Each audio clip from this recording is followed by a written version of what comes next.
Regresa a la revista de la noche una de las secciones más novedosa e importante de la provincia, Espaillat. La entrevista con Antonio Rojas, donde podrás disfrutar de las figuras de mayor trascendencia del país, hablando de sus vidas, sus experiencias y éxitos. Sintonízanos cada jueves de 8 a 9 de la noche por Televiaducto Canal 3. La entrevista con Antonio Rojas, impactando vidas desde un micrófono.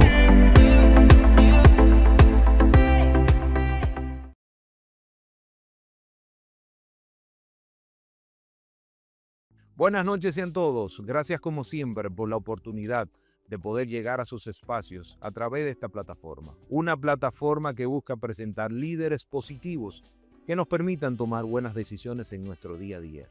Agradecer a Dios siempre por la salud, por permitirnos estar acá. A todos los técnicos, al canal, por esta oportunidad y esta facilidad. Y más que todo a mi amigo, al señor Nicolás Grullón, por el cumplimiento de este gran sueño. En el corazón de toda empresa familiar late más que un modelo de negocio. Late la historia de una familia, los sacrificios de sus fundadores y los sueños de quienes heredan esa antorcha.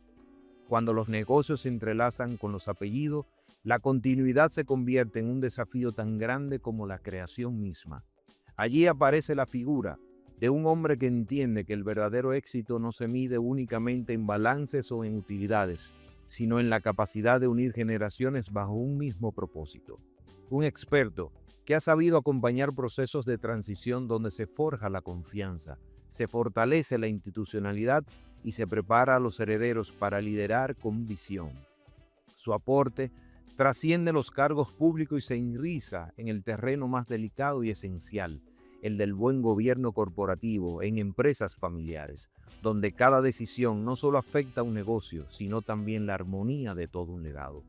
Hoy presentamos la voz de la experiencia, el consejero que sabe entender puentes entre pasado y futuro, entre fundadores y herederos, entre valores y resultados. Esta noche, con ustedes, el señor Miguel Rodríguez Viñas. Miguel, buenas noches, ¿cómo estás? Buenas noches. Bienvenido. Gracias por la oportunidad, gracias por esto. Para mí de verdad es un grato placer, Miguel, poder presentarle a la sociedad mocana y al empresariado una persona que ha venido trabajando con empresas, con familias, con lo que es la transición generacional y hoy dando banquete a través de tu experiencia y poder en un momento u otro transmitirle cómo se deben hacer las cosas. ¿Cómo te sientes en Moca, Miguel? Excelente. Este es más o menos mi zona. Recuerda que mi familia era de Moca, de La Vega, Santiago. O sea que me siento como en casa. Muchas gracias. ¿Cómo inicia Miguel a trabajar en este tema de las empresas familiares? Mira, yo tengo ya 28 años laborando de manera formal y en el tránsito de haber ocupado varias posiciones gerenciales me doy cuenta que desde los órganos de gobierno, desde los órganos directivos y de alta gerencia, es donde se dan las decisiones estratégicas. Si la estrategia no se conecta con la operación, pues hay un problema. Curiosidad me dio hace unos 10, 12 años entender y poder profundizar realmente cómo estos puentes se tienen que dar de comunicación interna, cómo se crean estos canales, pero sobre todo, además de la capa legal que la maneja ya un experto en esa parte, esa capa de gestión, cómo yo puedo dar seguimiento a mi gestión en mi empresa desde ese órgano de gobierno, teniendo una visión y un propósito claro. Eso es muy importante. Desde esos momentos, ocupando posiciones gerenciales y de alta dirección, me llamó muchísimo la atención, poderosamente la atención, el vivir esas experiencias con varios consejos y ahí comencé a tocar el tema y comencé a nutrirme del tema y a vivir el tema, tanto aquí como fuera del país. Y bueno, aquí estamos, ayudando a muchas empresas y orientando a muchas empresas en tomar decisiones oportunas. A lo largo de las historias, familias como la de Madrigal en Latinoamérica o los Tata en India han demostrado que las empresas familiares no solo generan riqueza, sino también identidad y desarrollo para las comunidades. Para los jóvenes de hoy, entender la importancia de estas estructuras es clave, porque heredar una empresa no es solo recibir un negocio, sino cuestionar una historia. ¿Por qué considera que las empresas familiares representan un pilar fundamental en la economía y en el tejido social de nuestro país? Excelente pregunta, Antonio. Mira, empezando porque entre el 80 y el 90% de nuestras empresas, al menos en nuestro país, son familiares. Y esto lo puedes más o menos extrapolar a Latinoamérica, España, Europa, estamos manejando más o menos números muy similares. Aquí se entiende que entre el 80 y el 90% son familiares. Estamos hablando que las empresas familiares están aportando casi el 28-29% del PIB de nuestro país.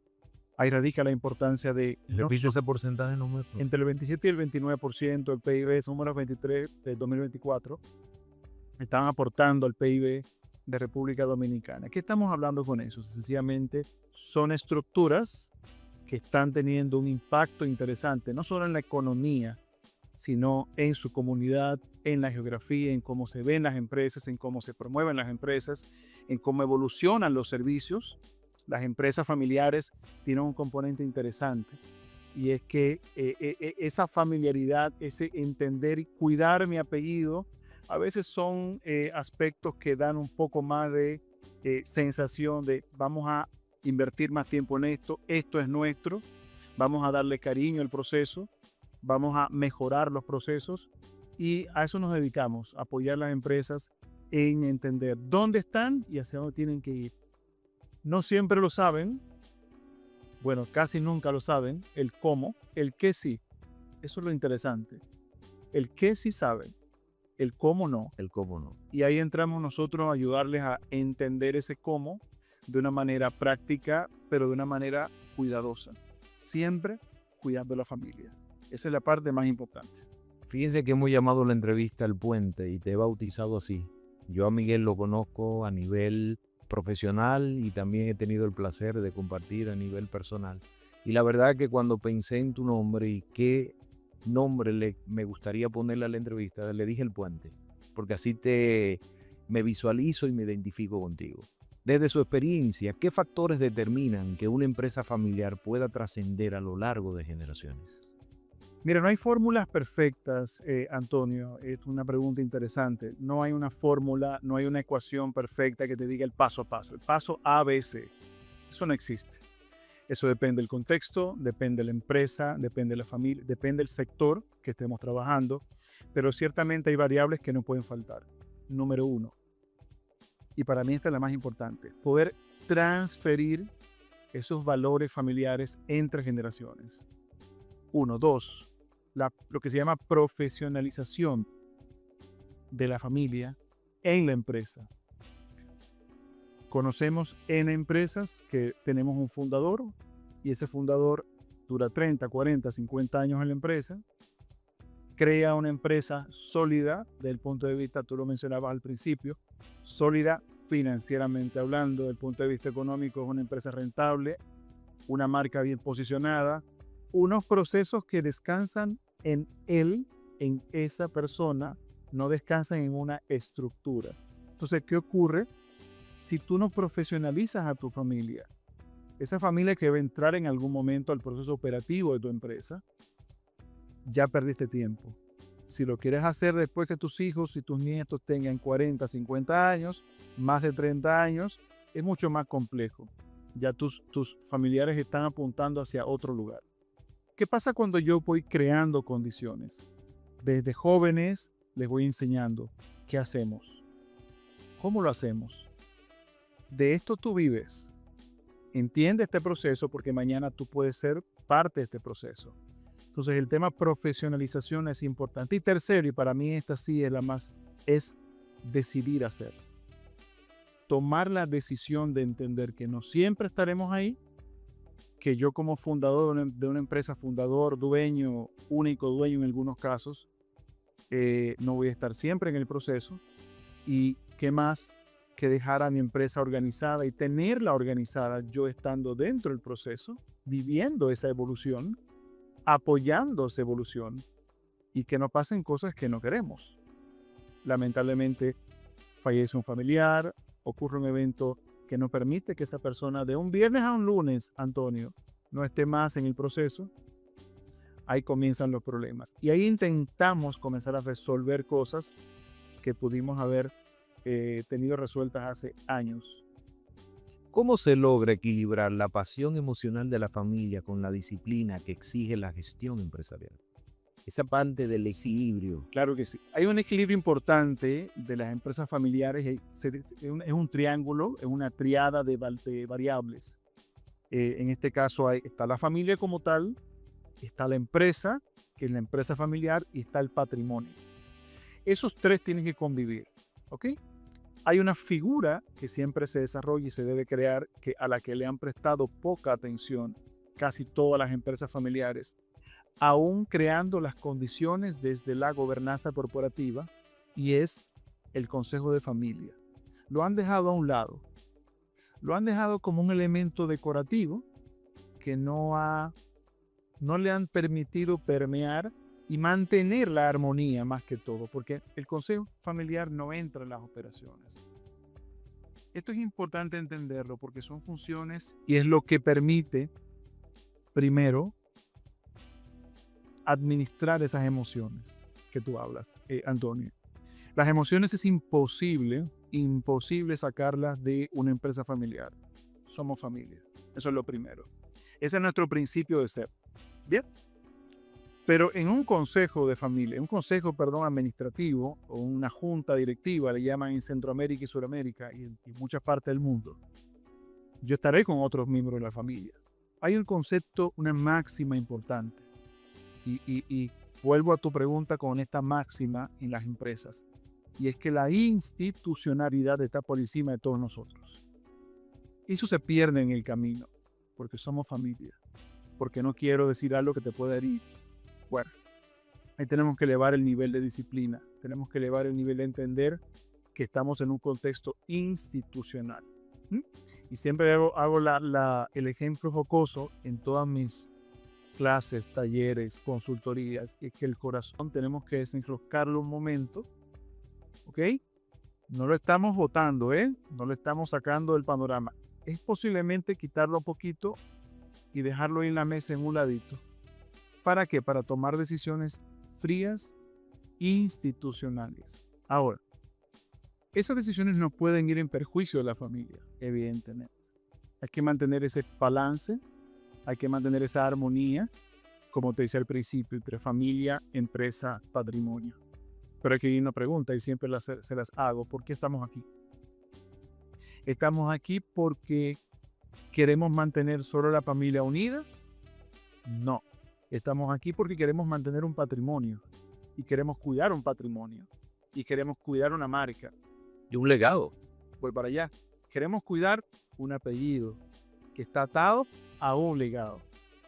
Entonces, tenemos que entender que para poder hacer eso hay que tomar decisiones a veces que no son populares. Decisiones que no son para algunos convenientes de manera personal. Aquí te pongo otro ejemplo interesante y esto lo manejo también. Si tú pones el dedo, bueno, ese dedo va para acá. Yo no puedo verme como yo dentro de un consejo de administración. Yo no puedo verme como Miguel dentro de una gestión operativa. Yo tengo que ver como parte de un equipo, uno. Y si soy parte de un consejo, debo entender que soy un voto más. No importa qué posición yo tenga, qué responsabilidad, qué rol tenga. Soy un voto más y debo respetar, debo honrar ese compromiso que una asamblea de accionistas, en este caso, curiosamente, todos posiblemente familias, en un 95% son familia. Entonces yo tengo un compromiso con mi familia primero. Ustedes me eligieron a mí para estar en esta posición, tengo que honrar ese compromiso. Pero ese compromiso asume que yo tome decisiones institucionales. Entonces es importante entender y manejar ese balance entre nos queremos, definitivamente es el principio de todo esto. Somos familia, claro, la sangre pesa aquí donde sea, pero estamos aquí con un propósito. Las emociones no pueden dominar la razón. Imposible. La razón tiene que prevalecer, pero Lamentablemente ocurre porque no dejamos de pensar en ese hermano, en ese primo, en ese padre con el que compartimos después de las 6 de la tarde y posiblemente hasta viva con él. Correcto. Entonces ahí vienen situaciones de poder separar. Siempre me toca, me dicen esta pregunta y me piden a veces este tema. Miguel, ayúdanos con tratar de separar danos herramientas para separar después de las 6 lo que es la empresa de la familia. Yo les digo, mira, la familia no se puede separar. Lamentablemente ustedes van a seguir y deben, ojo con esto, deben seguir conviviendo como una buena familia. Ahora, trabajo es trabajo y eso es importante. ¿Qué ejemplos positivos ha visto de empresas familiares que lograron superar las crisis internas y fortalecerse en el proceso? Te voy a hablar de varios ejemplos de varios países y por un tema de discrecionalidad, evidentemente, y manejo de confidencialidad no puedo. Pero te pongo un caso muy sencillo como Ford. Ford en el 2000 tuvo una crisis familiar. El bisnieto del fundador, quien manejaba toda la empresa, las cosas no iban bien. No estaban bien. Entre esa nueva generación, ahí viene lo interesante, entre esa nueva generación y los directivos que estaban en ese momento manejando la empresa. ¿Qué hizo el fundador? Cedió. Entró un nuevo CEO que no es de la familia, no tiene el apellido Ford, no tiene nada que ver con la familia, pero tiene una visión empresarial estratégica y toda la experiencia que pudo llevar al proceso de Ford. Después de que Ford fue de las únicas, o una de las únicas compañías en el 2008 que no entraron en esa crisis financiera que sabe que atacó a Estados Unidos en ese momento. Tuvieron sus temas, pero pudieron sobrepasarlo. Bimbo, una empresa mexicana, 39 países a nivel mundial, multinacional. Tuvieron también situaciones de generaciones nuevas con generaciones anteriores y fundadores que estaban en la empresa. ¿Cómo ellos pudieron sobrepasar todo esto? En la mayoría de los casos, primero te hice un comentario hace un momentito, entender el qué. Y que tenemos un problema. Okay. Si estamos conscientes que tenemos una posible situación, tenemos que tomar decisiones. Vamos al cómo. Bien. ¿Cómo fue ese tema? Vamos a crear protocolos familiares. Vamos a establecer un protocolo familiar que nos permita administrar la familia dentro de la empresa en función de un patrimonio. Todo esto permite, Antonio, organizar la casa, organizar las decisiones importantes que se van tomando en la entrada y en la interacción de esa familia con la empresa. Y así muchas empresas pudieron, te puse ahí 2 ejemplos muy internacionales, hay N ejemplos de familias que pudieron sobrepasar estos procesos. Todas las familias se ven en algún momento en situaciones similares. Yo creo que casi todas las familias se han visto en puntos de quiebre de decisión donde deben tomarla, o puntos en los que entienden que deben tomarla. No porque el contexto les está obligando a tomarlas. Y aquí es un poquito el concepto, Antonio. No es lo mismo ni igual, claro está, cuando una familia, su único fundador, la mesa de una pata, se quiebra. Vamos a colocar el ejemplo. En este caso, ese fundador lamentablemente no puede estar, fallece, desafortunadamente. Ahí tienen que hacerlo porque tienen que hacerlo. No es igual a que en vida un fundador de una compañía o un grupo de fundadores decidan dar el paso. Y eso, Antonio, es lo que siempre recomiendo. Y es una experiencia maravillosa. Maravillosa porque vas a tener la historia, la memoria histórica real, no contada, la real de quien la creó, quien vivió esa parte. Tú sabes, Miguel, que hablas del qué y el cómo. Y yo hoy traigo a colación el por qué estás aquí hoy. La verdad que como empresa que estamos en este momento en un proceso de transición generacional, he tenido el acercamiento de varias empresas. La provincia de Espaillat y Moca en específico está pasando por un proceso de transición generacional de las empresas más importantes de toda la ciudad. Y lo primero es que sí hay forma de cómo hacerlo. Y el por qué estás aquí hoy es porque yo hice un compromiso con ese público, con ese grupo empresarial, de que también le iba a presentar quién en estos momentos está liderando todo lo que es el proceso, en el caso de nosotros, de transición generacional. Y hoy me gustaría que antes de seguir pudieras dar los contactos, cómo la gente pudiera en un momento tener acercamiento contigo, las redes, Sí, si pudieras externarlo en estos momentos. sí. Bueno, tenemos nuestras oficinas en Santo Domingo, pero también estamos en el país entero. Principalmente, debo decirlo, que no se le pongan los amigos de Santo Domingo, no se le pongan, es que tenemos casi todo, el 80% de nuestros clientes está en Santiago, Moca, La Vega, y estamos pues muy concentrados en el Cibao. Eso no quiere decir que no vayamos a otra parte del país. ¿Te gusta el Cibao entonces? Es que yo soy de Santiago. Soy de Santiago, aquí lo digo aquí, donde sea, siempre lo comento, siempre. Para mí es un orgullo y un honor ser de Santiago, por lo que sabemos que representa la provincia y porque sabemos lo que representa un cibaeño, en sentido general. Nuestros contactos 829-883-5383, con gusto nos pueden contactar, y 829-826-0899.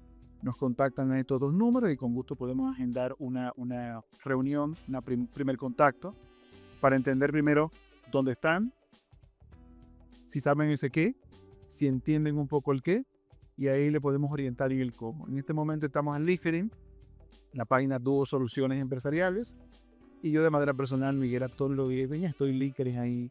Estamos muy enfocados en estas redes porque nuestra oferta de servicio es muy personalizada. Nosotros, tanto mi socia como yo, estamos los dos en todos los proyectos. Nos tratamos de enfocar, y por eso nuestra cartera es una cartera muy bien controlada, pero sí nuestro principal valor como empresa es que nosotros vivimos el proceso con el cliente. No mandamos a otra persona que lo viva, como es normal a veces que entra una persona, abre una puerta y deja que otros no. Nosotros vivimos el proceso, porque aparte que me gusta, yo disfruto esto, disfruto estar sentado a una mesa con estos debates, porque de todos los debates salen cosas interesantísimas.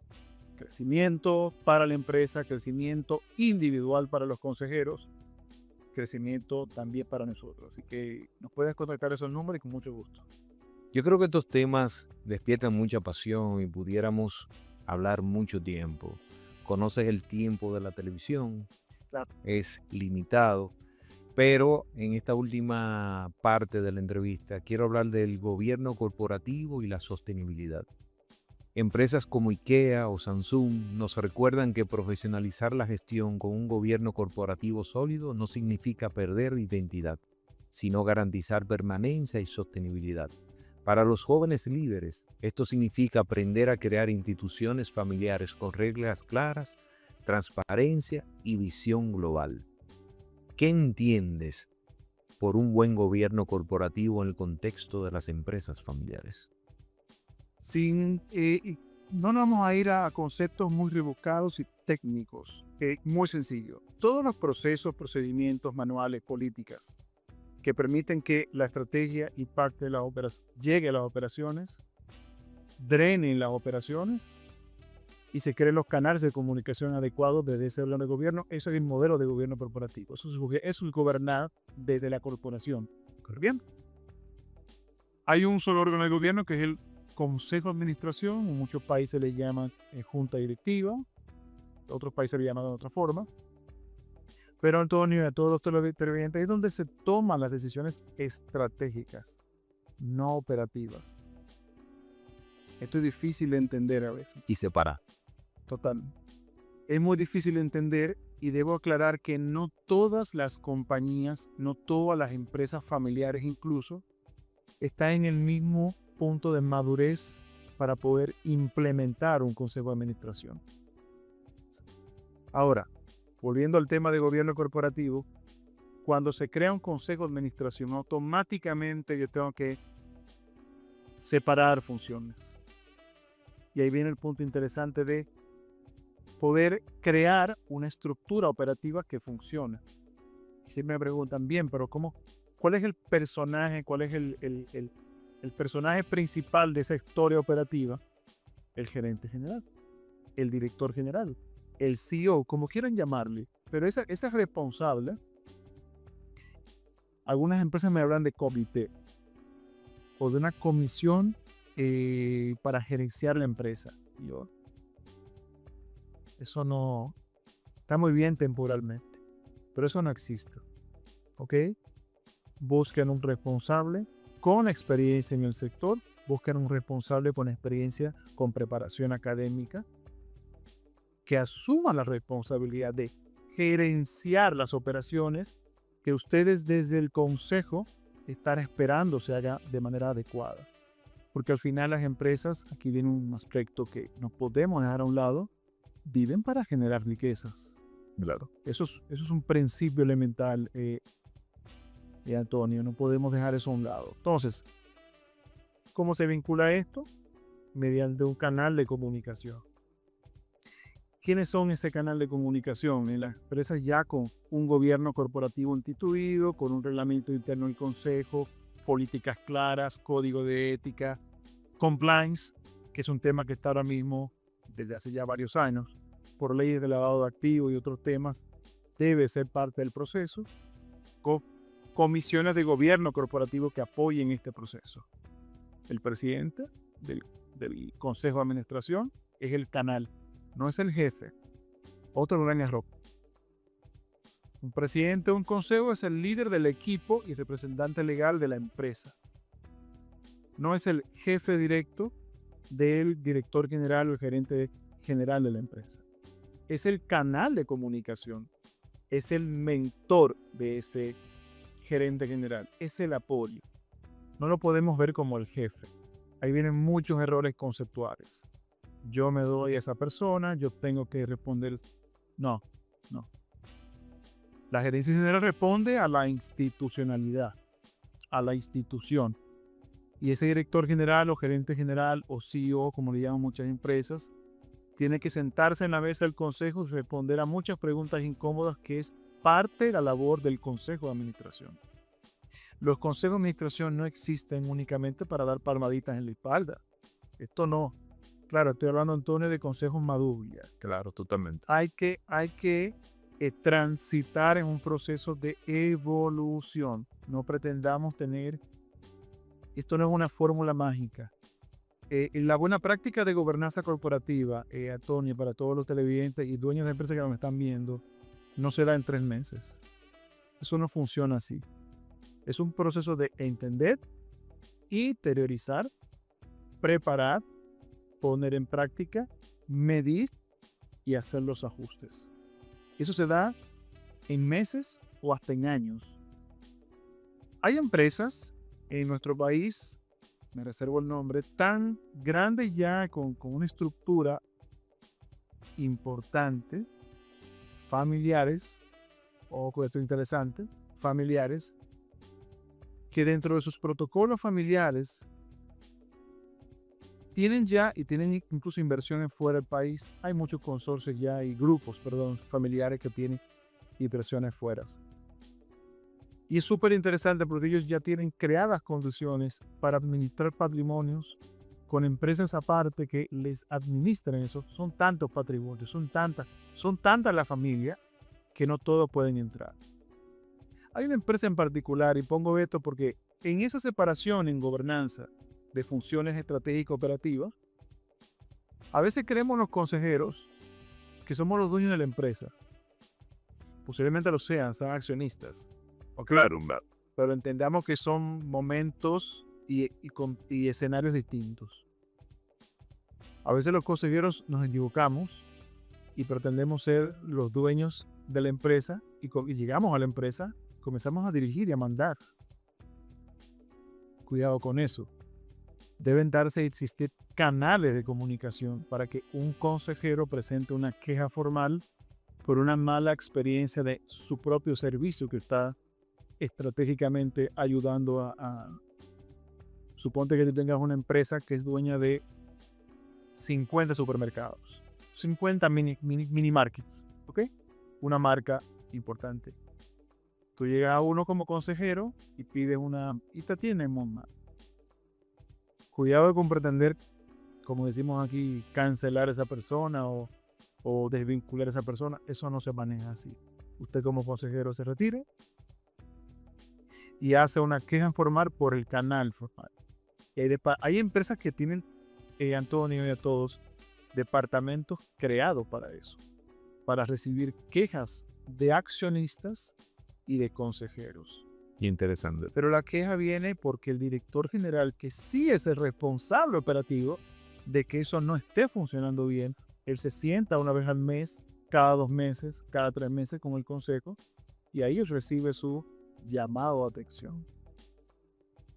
Esto se logra, y repito este concepto, ¿se logra de la noche a la mañana? Pues sencillamente no se logra de la noche a la mañana.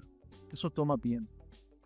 Por eso cada paso, como tú comentabas al principio, hay que darlo de manera firme, con la decisión clara. Y aquí viene un aspecto que no quiero dejar a un lado, es si ya toman la decisión, háganse acompañar de un profesional del tema.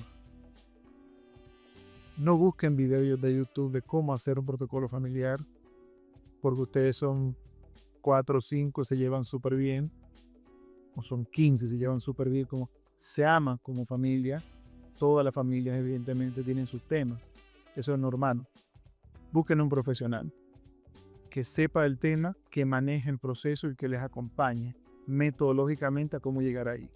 Y hay muchos en el mercado, hay mucha gente, muy buenos profesionales, lo hacemos también nosotros, pero si ya toma la decisión, primer paso, vamos a buscar en la persona que nos acompañe. Miguel, en el mundo actual, la sostenibilidad y la responsabilidad social son exigencia creciente. ¿Cómo deben adaptarse las empresas familiares para no quedarse atrás? Mira, las empresas familiares no dejan de ser empresas porque son familia, ¿eh? Esto es importante como concepto. Viven en un entorno, viven en una comunidad, viven en un municipio, en una provincia. Generan desechos, generan contaminación, generan ruido. Hay una clara responsabilidad por parte de la empresa en su comunidad, en su entorno, en su país y en su región. Entonces, desde el gobierno corporativo, no desde un departamento de ingeniería de calidad que se va a dedicar a levantar, por favor, no podemos confundir las cosas. Ese es el cómo lo voy a hacer, cómo voy a levantar estadísticas, cómo voy a levantar información, que esa información me llegue al consejo y yo defina como consejo de administración un plan que haga a mi empresa sostenible. Vamos a separar la sostenibilidad, vamos a cerrar la sostenibilidad financiera, la estamos logrando. Hablemos de medio ambiente, hablemos de mi comunidad. Si mi comunidad no crece, yo en algún momento voy a morir como empresa. Totalmente cierto. Si mi comunidad no se ve o no entiende que yo estoy aportando, O devolviendo parte de lo que viendo a esa misma comunidad que es la que me está comprando mi servicio, probablemente, o que esa comunidad es la que opera mi servicio, cuidado. Entonces, hay que tener un concepto muy claro de esa responsabilidad social corporativa, no confundirla con publicidad, no confundirla con una donación, no confundamos el tema. El usted hacer una jornada de entrega de mascotas y mochilas en la escuela que está al lado, eso es interesante y es necesario, no perdamos de vista esa parte. Eso es parte de un plan de RCI. ¿Lo tengo como un plan? No, pues fue una simple donación. ¿Cuál es el impacto que yo estoy provocando en esos niños? Déjenme comentarles que el impacto es de muy corto plazo. Si solamente les entrego una mascota y una mochila, les resolví un problema puntual. Hasta ahí llegó mi responsabilidad corporativa. No, le estoy brindando charlas a esos jóvenes de manera permanente en algún tema de efecto social. Por ejemplo, drogas, violencia, aspectos de tránsito, pero permanente. No es una charla de 1 hora. Parte del programa de esa escuela es que yo patrocino una charla todos los meses a los estudiantes en mis escuelas. Eso es yo ser socialmente responsable. Mis desechos los estoy manejando de manera adecuada. Medí mis decibeles en mi planta para no afectar la comunidad que está al lado. Y bajé los decibeles, para poner un ejemplo aquí, por favor, un ejemplo muy básico. Medí mis decibeles en 90, 85% y lo bajé a 50. Es la calidad de vida de esas personas. Entonces, en todo plan estratégico, interesante documento, que también lo dejamos a un ladito.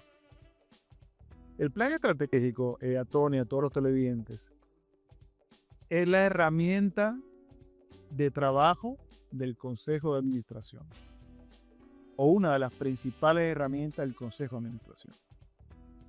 Me pueden decir muchos colegas, no, el informe financiero es uno, claro que sí, eso es uno. Mis dashboards, mis tableros de gestión con todos mis indicadores comerciales de venta, producción, cadena de abastecimiento, almacenamiento, servicio, rutas, transportación, perfecto. Eso es importantísimo, pero no debe ser lo único. Y yo pregunto, las empresas que no tienen un plan estratégico, ¿qué hacen? Yo te respondo rápidamente y perdona Antonio aquí la... Claro. ¿Qué hacen? Muy sencillo. Viven una operación que les va, gracias a Dios, muy bien. Punto. Viven esa operación sin un propósito, sin un enfoque a futuro. El enfoque es que se ven los pies y se lo ven muy bien, pero no suben la cabeza y se adelante. Claro. El plan estratégico, no solamente como ejercicio, que para mí lo más interesante es el ejercicio más que el documento. La gente se concentra en el documento y hacen un mega documento y lo meten en la gaveta y lo sacan en asamblea para decir que tienen un plan estratégico. Cuidado con eso. No. El plan estratégico es mi guía. ¿Hacia dónde estoy encaminando a la empresa? ¿Hacia dónde está apuntando este gasto? ¿Hacia dónde apunta esta inversión? ¿Cómo yo ato esa inversión a mi visión estratégica? Entonces las empresas a veces entienden, y esto no es de una empresa, esto es normal, y es porque no se le ha dado ese tratamiento de importancia. Ven el plan estratégico, Antonio, como un documento más y una pérdida de dinero. Es una inversión. Una inversión. Que no se puede... Claro, todas las empresas tienen la capacidad de invertirse unos cuantos miles de dólares con un buen consultor para hacer un plan estratégico. Pero no hagamos mega plan estratégico. Sentémonos a ver nuestra visión, nuestro propósito y declaremos la estrategia que nos va a llevar a donde queremos llegar. Al menos eso. Miguel, muchas de estas preguntas salen de personas que se acercan, a veces hago encuestas internas de gente conocida. Pero la pregunta más interesante, quise dejarla al final, fue un amigo que ha empezado un proyecto, una empresa, ha sido exitoso, ya tiene varios años, y me decía, ¿por qué no le preguntas si él recomienda que una empresa en sus inicios comience también a trabajar lo que pudiera ser la transición generacional? Nosotros lo que vivimos son empresas de muchos años, donde comienzan a entablar este tipo de proceso, a desarrollar, a comenzar a hablar de temas, ya después que van por la segunda, la tercera generación. Y esa persona se me acercó y yo dije, wow, pero de verdad que nunca había tenido esa perspectiva. Si es recomendable que en un proceso ya de una empresa que tiene ya un tiempo prudente, que ha sido exitosa, también comenzasen a preparar para eso, porque no es lo mismo yo como generación comenzar a trabajar ese documento que ya nuestros padres lo hubieran tenido ya listo y que nosotros quizás lo adecuemos a los tiempos actuales. ¿Qué piensas sobre eso? Mira, definitivamente, claro, se abrió la empresa hace un mes. No, concentrémonos primero en fortalecer la operación, en hacer que esto funcione. La empresa de una década ya fuerte. Totalmente, y tienen que comenzar a pensarlo de ya. Esta tarde ya. Pero tiene que comenzar a pensar. Me imagino que es joven. Sí, joven. Pero tiene que comenzar a pensarlo. Comenzar a darle forma a la idea. Comenzar a darle forma al cómo. Y aunque ese cómo, porque estoy casi seguro posiblemente, porque me ha pasado, tiene 35, 40 años. Claro. Hay empresarios, debo decirlo, súper exitosos a los 30, 32, 28 años, con hijos de 4 años. No van a estar pensando en cómo. No es necesario en ese momento el cómo. y sobrinos de 7, 8, 9 años. Sin embargo, se va acercando la adultez, se va acercando esa etapa en el que ese joven, ese niño, adolescente ya es mayor de edad. Si no tienen nada, y ahí viene el tema que ato con la respuesta que te comenté ahorita. Si no atamos en esa profesionalización y esa inducción a ese jovencito, a esa jovencita que va creciendo, haciéndolos ver que estamos organizados, que tienen una oportunidad en la empresa, pero de manera organizada.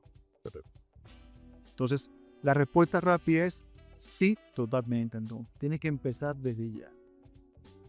¿Van a profundizar mucho el documento? No. Van a establecer criterios generales. Va a tener el documento ahí listo. Esto es un documento listo para sacarlo. Esto es como en las películas. Cuando el sobre está ahí listo, que toca sacarlo para tomar una decisión, pues téngalo ahí listo para tomar una decisión. Pero eso va obligando, mire qué interesante esta pregunta y dónde voy atando el tema. Ese mismo ejercicio va obligando al empresario a involucrar a la familia, pero no solamente a los hijos, que voy más allá. A los hijos, posiblemente a los sobrinos, a la esposa. A la esposa. ¿Eh? A la esposa. Esto es interesante, súper interesante la pregunta, y no hay un momento en el tiempo recomendado. Te puedo decir de empresas que a los 5 años, por las operaciones que están manejando, por el tipo de sector que están, por el tipo de negocio, crecen tan rápido. Eso es bueno. Pero no están organizados, no crecen al mismo tiempo. Tienen una gráfica que va evolucionando por un lado y la familia queda exactamente igual porque es una persona que está manejando todo.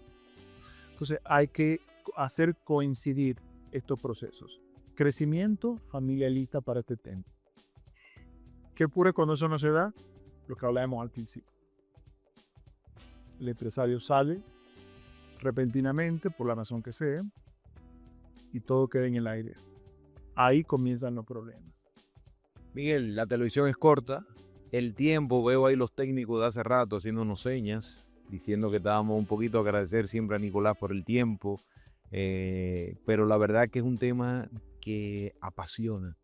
Nosotros vemos cómo podemos tener un buen asesoramiento y poder lograr lo que en un momento a veces pensamos que era muy difícil. Hoy te doy la oportunidad para dirigirte a este pueblo hermoso de grandes empresarios, donde de verdad agradecerte por esta oportunidad. Creo que ha sido una de las entrevistas más nutritivas, porque más que todo nos permite entender que sí es posible.